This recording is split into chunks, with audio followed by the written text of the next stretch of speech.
Healthcare. Spectre Studios, playing for the spirit of the game. Malifaux is a world aside from our own.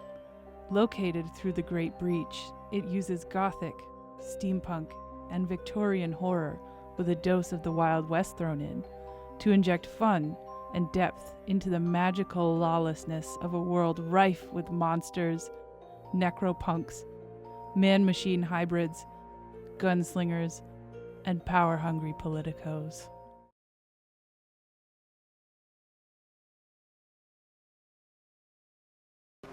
Hey everybody, Benito with Carl here. We're up for another Shifting Loyalties Malifaux campaign. Again, at the complex here, we've got some tables lined out. We're going to be doing a little side-by-side action with this one, so it's going to be, if it gets a little wonky, just remember my mind is in two places, trying to fill in two places at once. However, we have our weekly event is Amber Sand, which is kind of an interesting, we've already kind of conundrum of interest going on.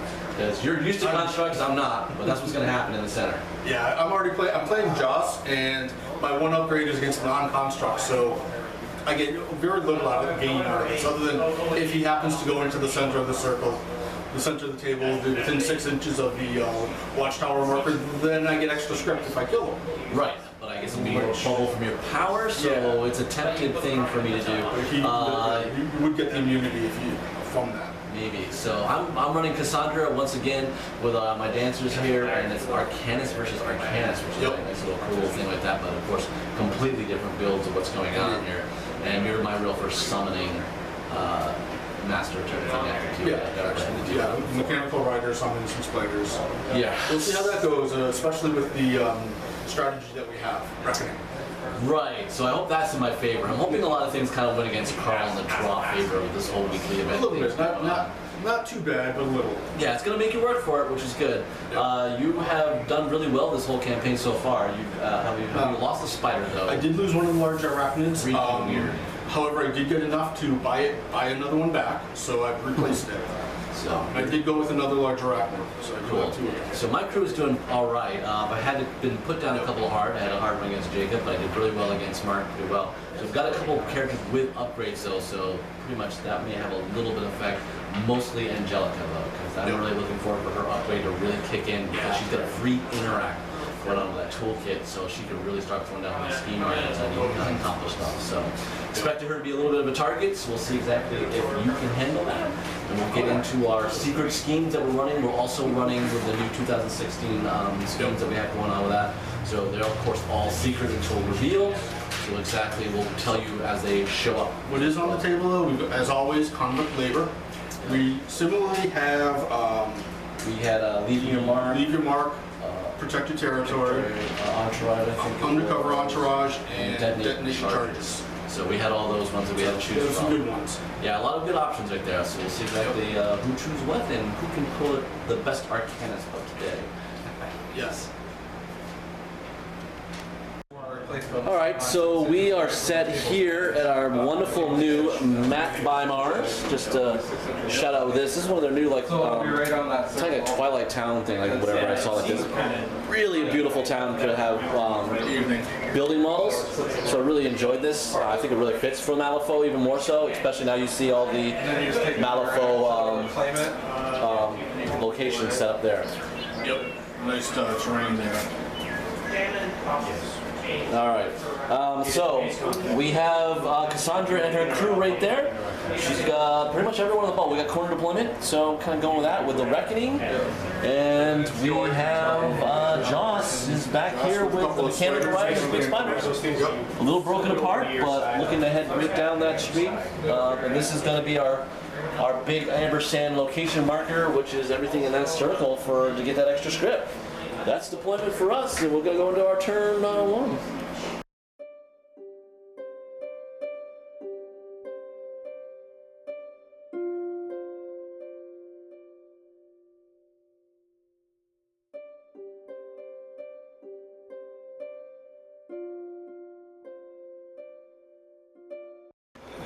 All right, we've accomplished a very quiet turn 1, yes? Very quiet. It seems like it's the midnight part of the town, so we're just like skulking along as Arcanists. Sneaking around. Don't say anything going on here. So really, we'll just show you what happened. There's really not a whole lot, like I said, to really look at. But loaded the scheme markers out for either seeking scheme things, if we can kind of figure what's kind of going there, or the fact that Angelica does use a lot of the schemes to get there, so I was able to kind of use the mannequin to throw scheme markers kind of all around. And Carl, you got flanking on the sides, protecting all sides, yeah. So we got everyone kind of making a move around. This is a nice little Pacific Plascraft Malifaux tower. Kind of want to showcase part of that. Our buildings are nicely from Micro Art Studios, if you're kind of looking at some of what we're using here, as well as our centerpiece. But this is a nice one from Knights of Dice. It is now, I want to kind of showcase this off. It's the first time we've had it in play, but this is now the Star Theater that you can see right here. And, you know, I'm going to zoom up a little bit, as you can kind of see some of our leading attractions here. So this is kind of why my girls are around, checking on what Josh is up to. As we get a little of that stuff going on, a lot of poster stuff happening. Whoops. And the bells and stuff like that going on there. So, really, really cool building.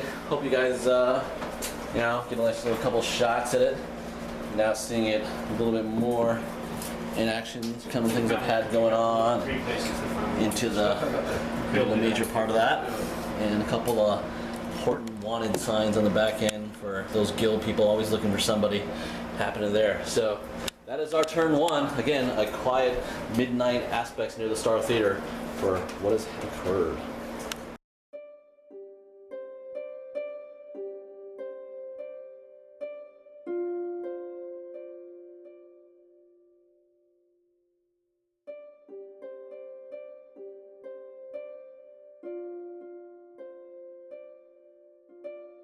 Do something else. Well, as turn 1 went, turn 2 is way different. Oh yeah, completely different. But that's the way it goes.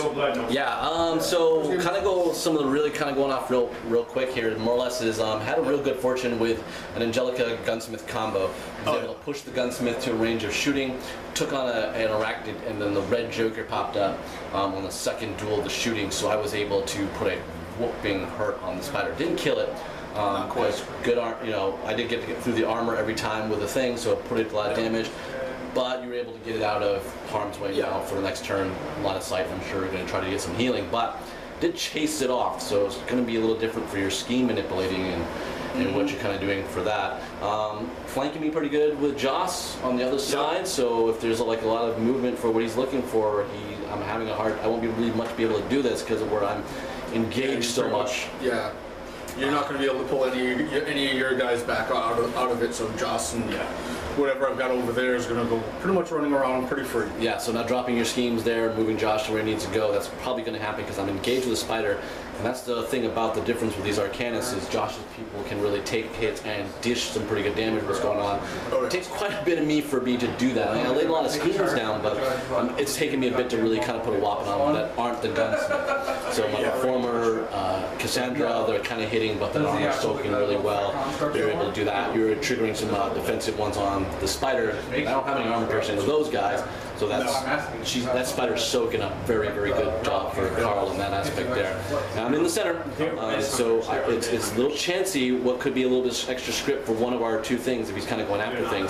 I drew a lot of things to that matter there, but yeah, pretty engaging pretty quickly, right? Oh yeah, definitely.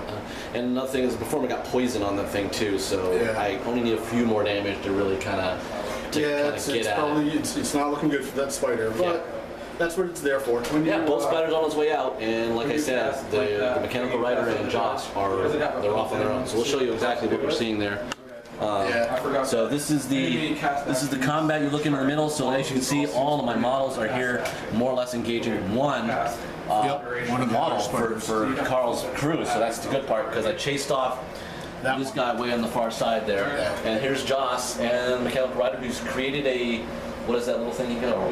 The little steam arachnid. Okay, so he's got one of them out, as you can see. They're kind of going off doing their thing, so I can't do a lot with this going on. So Carl's got a good move on his movement placement because of his engagement. And that ends up for us turn 2.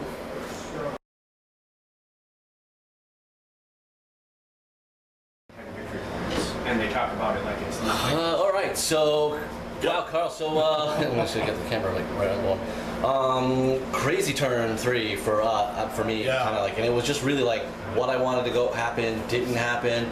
Kind of like you pushed some things on me that just weren't really kind of working itself out. Yep.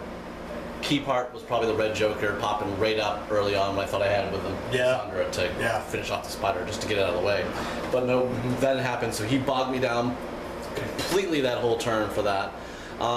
Was able to kind of survive the mechanical rider with the gunsmith and get it out of there, so that's... Gunsmith did survive that turn, but yeah. We'll see how things go this turn. Yeah, pretty risky. Now kind of tied up with another spider because I was looking, the spider died, the big one. I finally got there at the end. large one. So then I tried to move the gunsmith over, even though it was kind of tying up the mechanical rider to go after the peon thing, creature construct you made, to get the reckoning part. But then I just couldn't hit. Like, I did not get a single card to do just enough damage to do anything to that. So that was a wash for the model, being lost out of that. So kind of like stuck at that point there. So it was very difficult. No one's scoring anything right now. I haven't scored. No, I was gonna say we haven't actually gotten anything written. Yeah. You. Oh wait, no, yeah, I got two for I did two for the event. The event. For That's the all you've thing, gotten but, so far. So yeah, that's about what I'm getting. But no victory conditions, just script. Yep. So that's really what you're looking at right there. A big melee mess of people come around. The big spider came back over there, but Joss is off on his own. I'm pretty sure he's doing the entourage escort thing, whatever that was. He's out of there. Yep. I can't really get to him at this moment. So we'll see. We'll see exactly what happens with that. Yeah. Turning into go 4.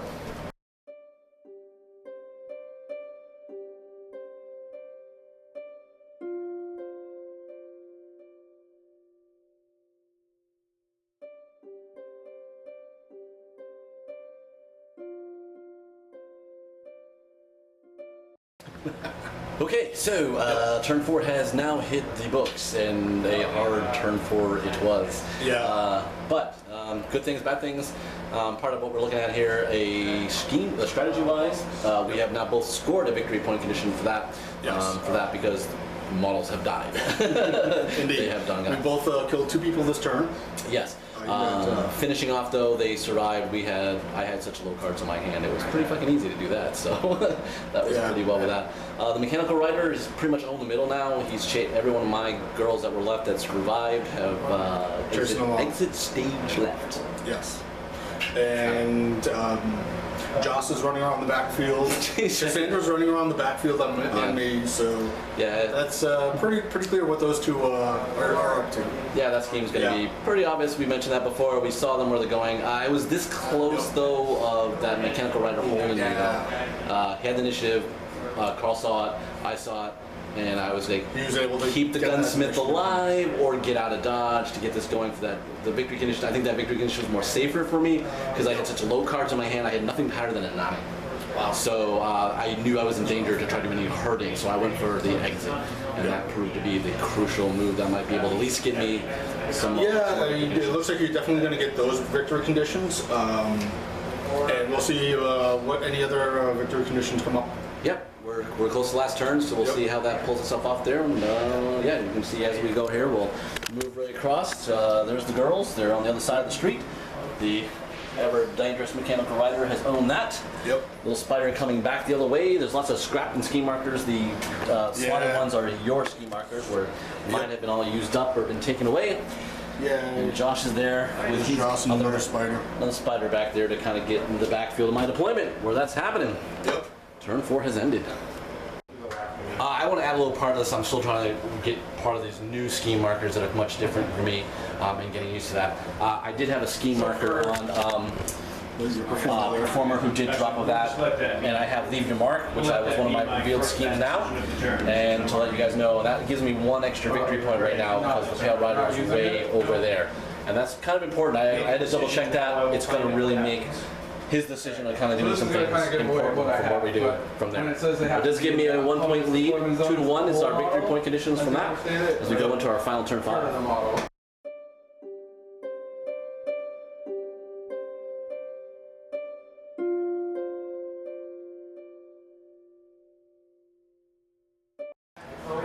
Okay, Super Arcanist duel. Turn 5 is Super quick, really super quick with everything right there.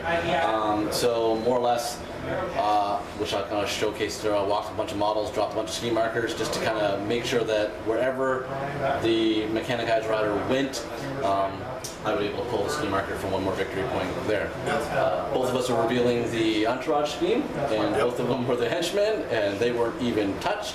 Really, in any aspect. I got close. I was in combat with Cassandra for a little bit, but the spider never decided to go after her. Nope. But Josh got in there, so it's 3 there for that. So we end up with a 7-5 Cassandra Archanist victory over Josh's Archanist crew there. But really crazy game. Wild maneuvering and going on with that. I took a lot out of this game myself personally to look at how much you got to really kind of think about what your crew is able to do, what they're good at, and move them around to accomplish the scheme. That was the big thing. What do you think about some of the stuff that was going on for you? Yeah, I mean, that was definitely one of the things. Using the mechanical rider to actually, when it hits, I can I can drop 2 ski markers off of your target if I hit. So doing that, I was able to basically push him out. Unfortunately, he kept running away from it, so I couldn't keep any ski markers near him. Well, that was kind of my scheme. Target at the end. True. Yeah, it might be a little early. You might have saw that a little bit foreshadowing to knowing that, a little hindsight. Because not knowing what I was up to, leave my mark, I was ready to get the hell out. That's why I went after the spider on the left side, just to try to break Cassandra and make a feline run. Because the building house was way too much maneuvering to kind of get around without revealing straight off the bat what I was doing. So that was kind of my ploy there. And it is interesting in this game for people who are kind of looking at it, because Mechanized Rider is just a brute. Like, I mean, all of the riders get really nasty, and they get worse and more powerful as the game goes on because they build up the suits. After the plus the suit after the turn -1 added in the suits really just turns them into brutal machines. Yeah, and then really 10 moves is very difficult to do anything really too. But I mean, that's the interesting about this game was I just said, okay, you take on whoever you want to challenge, and I'm going to go off and do the schemes, and really was able to perform that. So it's not an impossible game for those that are looking at Death Stars and stuff like that. I'm talking about. Nope. It's about the schemes. Yeah, you had an iron. You were able to hit an iron, able to still go after with Joss. It was that other scheme that was the crucial part between the two of us, because I started doing it late. Almost because it took me a while to get past that center line from that, and I think that's where it was just enough for you to still try to figure it out. So these hidden scheme thing really ended up being important because you didn't know when to play it off. I finally got enough models out because I wasn't going to fight anymore. I was done with it. We're out of here. Held me up so I couldn't quite make it. And that was big. The Mechanical Rider was like a half-inch short from being able to get over and have a shot at either Angelica or that last performer, and not being able to get another shot and drop ski markers on them, that kept me from being able to get some extra victory points. Yep, and that's a very important part of that because I got one more there to make it, that was a big help to that point right there, but you were able to resist that one there. Another one, block that one right there. So that's where the difference can kind of be in a lot of things like that. So make sure you guys pay attention to what's going on. But great scheme upload from the new thing to use, Game Graphics. So loved it. So all right, don't forget to subscribe. You can talk more about us, what's going on with the in the forums with us on spectrestudios.us. That's where you'll find us. So we're chatting away and getting things all planned up for this, and you can find a way to join us on the Shifting Loyalty campaign. So get involved with us. We're still pretty open to doing that, and we will see you again. Spectre Studios takes you into the story with Benito on YouTube, and you can take an active role as a hero in the videos by supporting the studio on our Patreon page at patreon.com/Benito. Malifaux is a tabletop skirmish game produced by Weird Miniatures LLC and can be found at weirdgames.net and at your local retail game store. Remember to stay safe out there, because bad things happen. Spectre Studios, playing for the spirit of the game.